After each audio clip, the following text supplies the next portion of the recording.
Barney Lancelot Ford was born in Stafford Courthouse, Virginia in 1822. This is a man born a slave and ultimately becomes a very successful entrepreneur. He was here in Breckenridge in 1860. He started getting gold out of the ground and he was chased off. Men of color did not have real property rights here. He lobbied Congress to deny statehood to Colorado Territory until all men of color had rights to vote, to engage in financing, to own real property. He worked over and over again through many struggles in his own life to create a better life for others who were disadvantaged and underrepresented. This is a Colorado Business Hall of Fame Spotlight presented by IMA Financial Group. Barney Ford is considered a true hero in Breckenridge's history. He's also one of the founders of our state. This is a man born a slave and ultimately becomes a very successful entrepreneur in the American West.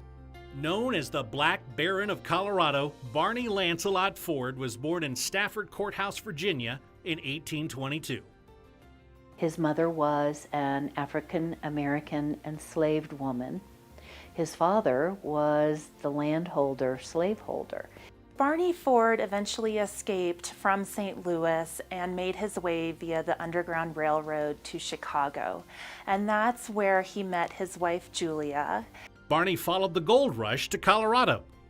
He was here in Breckenridge in 1860.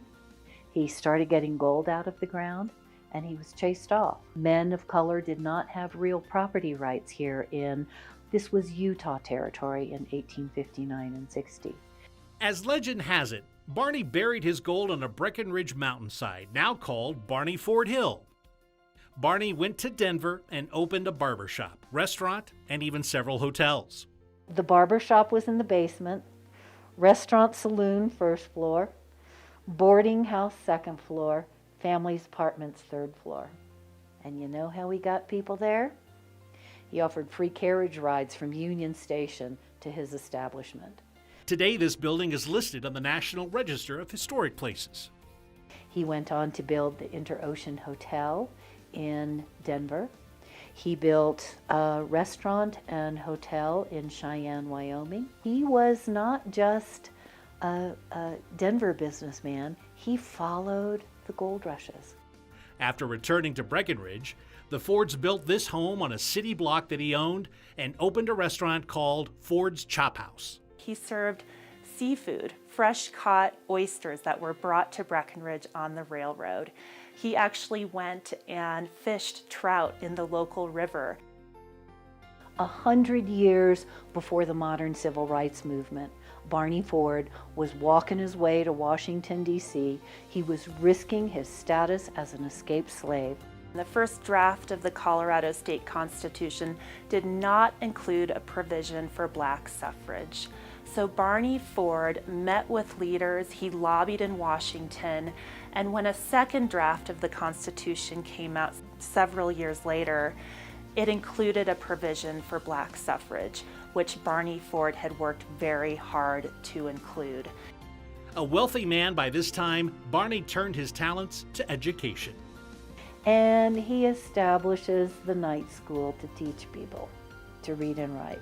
He suffered through so many challenges in his life, through fires at his businesses, through bankruptcies, and he was able to personally get back up on his feet every time and try again, while also helping those around him. Barney Ford's tireless efforts are commemorated with a stained glass portrait in the Colorado State Capitol.